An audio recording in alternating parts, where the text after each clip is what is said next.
never been a huge fan of VIR, this track, but the racing this week is changing my mind.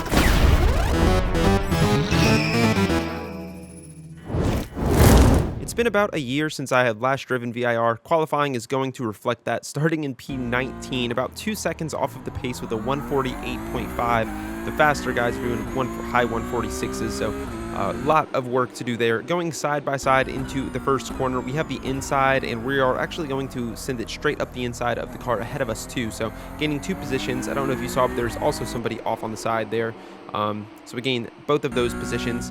Settling down as we come into this little infield section, it's very, very easy to wreck here, and sure enough, there's somebody spun off to the side. Not sure what happened there. We actually picked up a 4 times for contact as we went past, I think that's car number 15, who we are now going side by side with, heading into this little mini S's section, and he's going to back out, so we gain that position following car number 11 in the orange and black ahead. Up the big S's, the uphill S's. Really want to be gentle on the first lap. Very easy to lose grip when you're going that fast and asking the car to turn that much. Car ahead goes into the dirt just slightly. We look to send it around the outside of the double left-hander that leads onto the straight. That's not really a good move to look for. We almost end up losing position to P15, but he gets some oversteer on exit, so that's going to relieve the pressure from him. There is a blue car right behind us, and this guy is going to be a pretty consistent player in this race, just about making contact with us as we kind of park it on the apex there to hold our position. A little unnecessary by us, but also we're still learning this track, at least for this week. We really just got about 10 or 15 minutes of practice before this race, so I'm not very confident in my abilities at the moment. He looks to send it up the inside coming into the first turn. We are just about going to hold it around the outside, staying side by side, and we're going to try and maintain track position on the outside because it turns into the inside for the next 2 corners. So we are going to have both of those, and eventually he backs out.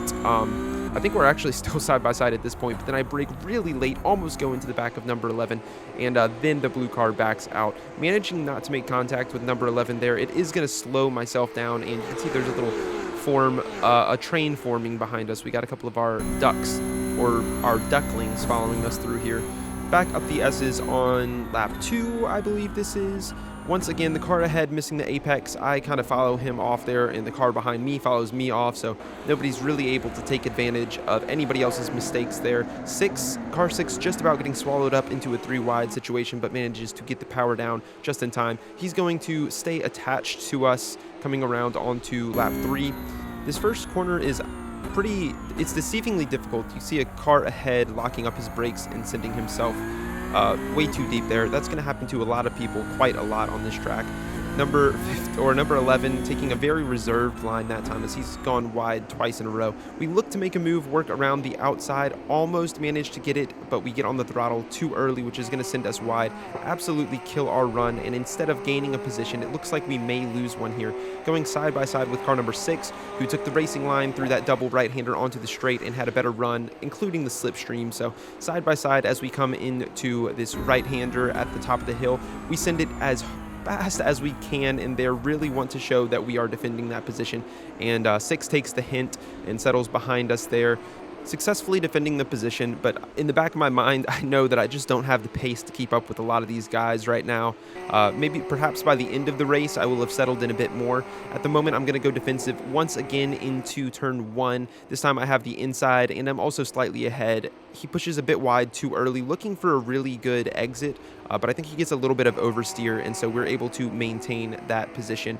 He'll follow us through, and once again as we come onto the straight later that lap, he's going to be right on our tail, which is going to give him the slipstream. He's going to move out to the left side, right into the braking zone, going side by side with him once again, leaving space on the outside, and it's basically going to be a repeat of the lap right before that as he tucks in behind us, and we just continue to follow car number 11.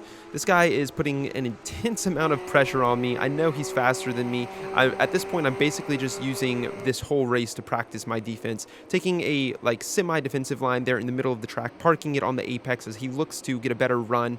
It's not going to happen for him though, as we kind of kill his speed, and he brakes a little bit too much while the car is in the midst of just about oversteering. It's going to send him off. He does catch the car from spinning, but that will completely relieve us of the pressure. The car behind him actually just about followed him off there, so there's really no pressure from behind, but that's not going to stop me from locking up my tires coming into the double right-hander. We saved the car from spinning, but we lose probably about 2 or 3 seconds there and 2 positions. We are now under fire from behind. This is car number 3 and car number 7, so some pretty high-ranked players in this lobby, and I know that they've probably ended up here by virtue of wrecking or spinning at some point, and they're going to be faster than me. I'm going to do my best to defend them, though. Catching a slide that time as well on the next lap, as in the same spot, I'm just really not comfortable, and that corner is so crucial. It leads onto the straight, so you need a lot of speed. Coming side by side with number 3, as he gets a much superior run onto the straight than us, and we're going to leave him space on the outside. He manages to make it work, staying side by side with us. We're both kind of competing to dart in front of each other at any opportunity. Still side by side at this point, coming into the final series of turns, and down the hill, I'm going to park it on the apex. He has to back out, and he's actually going to end up going side by side with, I'm not sure, I think that's car number 7 right there, and eventually lose the position as car number 7 is going to take the inside into the first corner. He's not going to give up that easily, though, trying to make it work around the outside, sends it a little bit too deep too early, getting on the throttle, and finally losing that position. Now, these guys are all queued up behind me, and I know I'm just not comfortable with my pace. I'm looking behind me, and yeah, I'm struggling. Mentally, I'm struggling. Physically, I'm struggling to keep the car on the track. Darting to a defensive line as soon as I get the power down. I know that they're going to be right on me. And sure enough, car number 7 is by my side as we come up to the right-hander. He takes a slightly wider line, which allows him to get a better exit into the left-hander. It's an exit for that right-hander and an entry to that left-hander. Gets it down, and we're going to cede that position. Very well done to him. I am still trying my best to defend. Even when I lose a position, defending is still fun, and it's worth it. You get the experience. You find different lines that work and lines that don't. He's going to lock up his tires coming into the first turn, and sadly, that's going to be a pretty big dive from car number 6, as I believe he was about to lock up his tires, and so he had to release the brake a little bit in order to keep himself from locking up. There wasn't really a gap there. I don't think he was really going for the gap, but sadly, that's going to end up with me being spun off, losing about 4 or 5 positions, I think that was. And at this point, I believe we're actually back into P19, I want to say. Just a few moments later, car number 6 on that very lap is going to, with his overheated tires, slide out as he just about comes to finish the lap into the grass, climb back onto the track, and just as he does that, we are going to be climbing onto the track right behind him. So this is the same guy that we defended quite a few times early on in the race.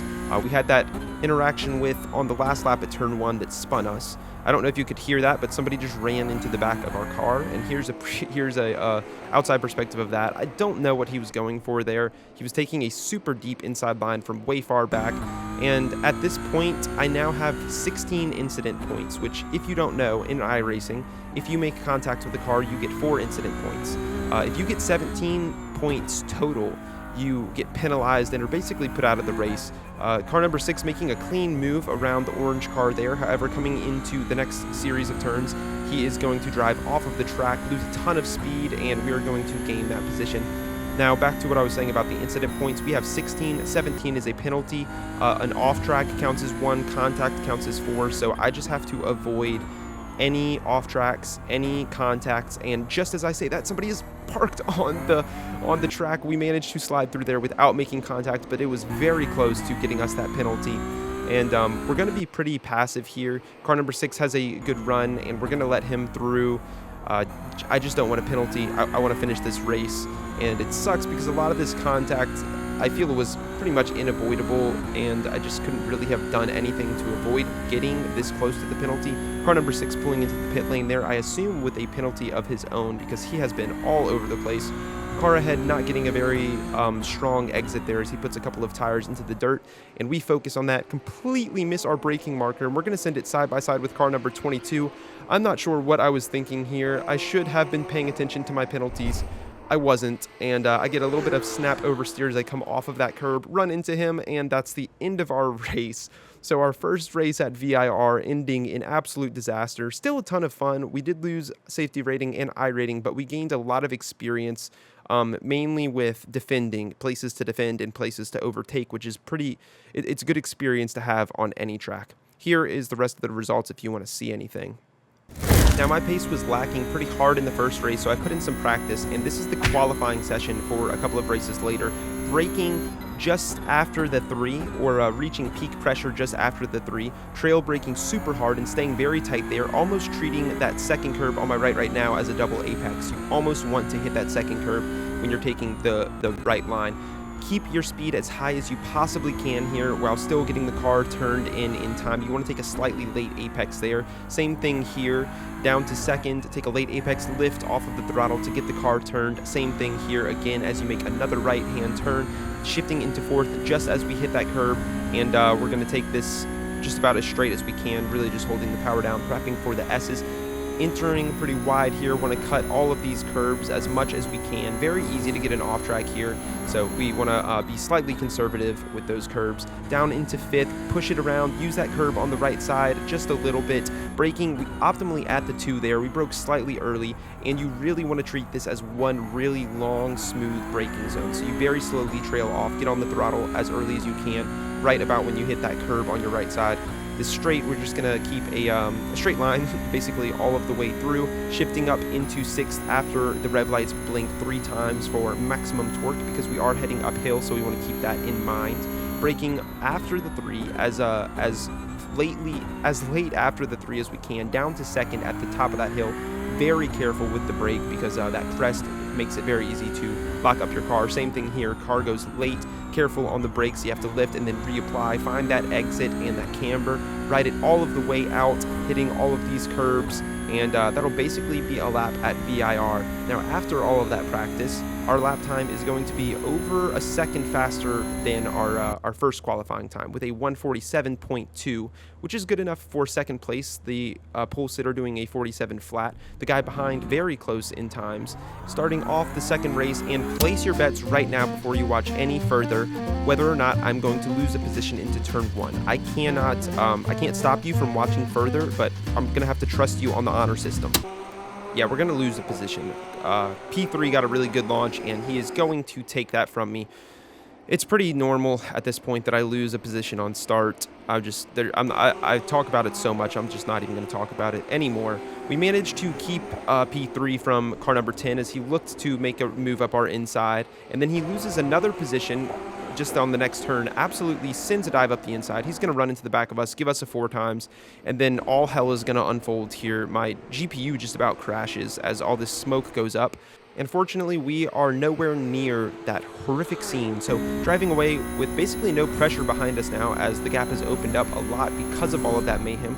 In P3, chasing down P2, and this guy who started P2, he had a very similar time to ours for qualifying, so I assume we're going to have a pretty good race. He goes wide as we head down that little hill, coming up to the crested double right-hander onto the straight, and we have really worked on this one a lot between races. It doesn't show right there as we go a bit wide and have to readjust our line in the middle of our exit, so we're going to lose a bit of time to him, but the slipstream is going to prevent us from falling too far away. Coming onto the top of this hill at the end of the straight, and he goes a little bit deep. That's going to allow us to catch up slightly. Really need to make use of this next corner as it leads into the front straight, and that would be very helpful if we could be in a place to get slipstream. Sure enough, he's going to go wide once again. We take a very clean, tight line there, staying attached to him just about completely. As we head into turn 1, I knew it once we started entering that braking zone that he was going to lock up his tires, and sure enough, he did, flying off, so we get that position for free. The car behind is about 2 seconds behind. The car ahead is about 2 seconds ahead. So this is one of those moments where you have to decide what kind of person you want to be. Are you going to be worrying about the car behind, or are you going to be looking at the car ahead and doing everything in your power to chase him down?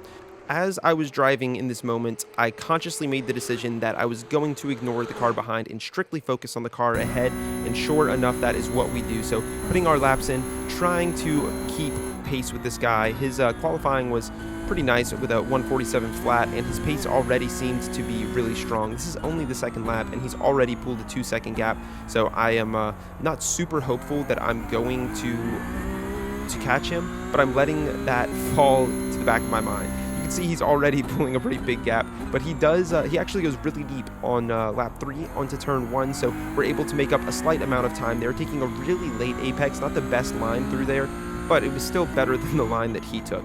Now, I chased this guy down for a while, putting in some decent laps, and you'll see on the lap times something happens at lap 8. So we're going to fast forward to lap 8, and though it seems like I'm not under any pressure at this moment, as I fly into the double-hander, locking up my tires, just about going wide, there's nobody behind me. You might be thinking, well, what the heck? Did you just completely fuck that up on your own? And, I mean, partially, yes. But also, there is this guy behind me, right? He's pretty far, but this car number 2 right here. Let's rewind to the start of the race, where he starts in the back of the race. And I had been watching this guy and my relative all the way throughout the race. On race start, he gets a position with a really good launch. He settles back and is really conservative into turn 1. May have saved his life as he gains 3 positions there. People just kind of completely missing the turn and going wide. You might remember all of this shit that happens on the first lap. He gets through there cleanly, so I don't know, probably gaining 4 or 5 positions through there. He then comes up onto this guy who had just rejoined the track. And when I was watching this back, I was very surprised that he didn't just continue to send that side-by-side through the S's. It's smart not to, but he did lose a lot of time there. He doesn't even end up getting around this guy until the end of the next lap when that guy sends himself off. And I mean, really, like, watching this back, this was a very clean overtake by him, up the inside, braking late, and meeting the apex beautifully. But most of these overtakes are really just people completely sending themselves off, or just letting him pass because he's a faster driver, which tends to happen when faster drivers start at the back. He gets a good run onto the straight, and car number 9 is going to let him through. This is something I've tried to avoid recently, is when I know I'm a faster driver, I used to start at the back because it was fun to overtake people as he gets another position. But I am really trying to push myself to be competitive recently in every aspect and punch as high above my weight class as I possibly can. So watching this guy definitely brought back some memories, but I really enjoy where I am and trying to compete at a higher level. Now, this guy is, like I said, he's on a different level than me. He's very fast. He's putting in some really good times, consistently about 3/10, 4/10 faster than my times that I was putting up. He was putting up low 47s consistently. Eventually, he runs into these 2 guys, which is P3 and P4. He's going to send it up the inside of car number 5 to gain P4, and looking for the podium position right here. Car number 3 is just going to let him through there as they go up to the S's. Smart of car number 3, minimize time loss, and potentially, if he had tried to fight that, he might have ended up losing P5. So good racing by everybody there. Caught back up to speed now. We are on lap 8, and he has made his way all the way into P2 behind us. We've kept tabs on him and our relatives this entire race. I know that he's faster than us. We have 5 laps left to keep this gap, which is currently at about 4 seconds, because I know that he has the pace to catch us. So for us, it's really just about minimizing our time loss, and we're going to skip ahead after this all of the way to the start of lap number 14, where he has closed the gap pretty tremendously. I'd say he's about 2 seconds behind us, maybe 2.5, with 1 lap left to go. That should be more than enough time for me to get away, but I know that he's probably extremely motivated, and at the same time, I'm definitely a little bit cautious. I'm braking slightly early for most of these turns just because there's been so many instances in the past where I am right on the verge of securing a really good position, ending position, and I completely dropped the ball. So driving conservative here, and just through that first sector there, he's closed by about 4 or 5 tenths behind us. So he's closing extremely fast. We're running out of, or he's running out of opportunities to pass us, and it's really going to be about this straight. If I can just maintain a gap heading onto the straight that he doesn't have such strong slipstream, we should be able to close out this race. And coming around, we take it very cleanly. I think that is enough to hold him back. Let's check the gap, and sure enough, I'd say that's about probably 9/10 to a second, which isn't going to allow him any opportunity to pass us there. So it's really just about closing out the lap now. Coming at the end of the straight, this little crested right-hander, slowing down a lot. Very easy to lock up there. We've done pretty well so far about not locking up there, but I just don't want that to start now. And as we cross the final turn, he is right on us, probably about 4 or 5 tenths at this point. So we definitely were feeling the heat, but we're being very conscious of it and really trying to keep ourselves calm and collected throughout the rest of the race. And we did just enough, which is really all you need to do. Had he gone for that opportunity on lap 1 up the S's, I think he probably would have caught us. So it just shows how the tenths add up. Here are the results. We finished in second, and Oliver behind us, man, this guy is fast as hell. We gained both safety and I rating, and here's the lap times. He did a 147.1 on the last lap, so he was definitely pushing like hell. My fastest lap was lap number 2, and they pretty much fell off after that. But that'll be it. If you want to look at anything else, I'll leave the results here, and thank you guys so much for tuning in.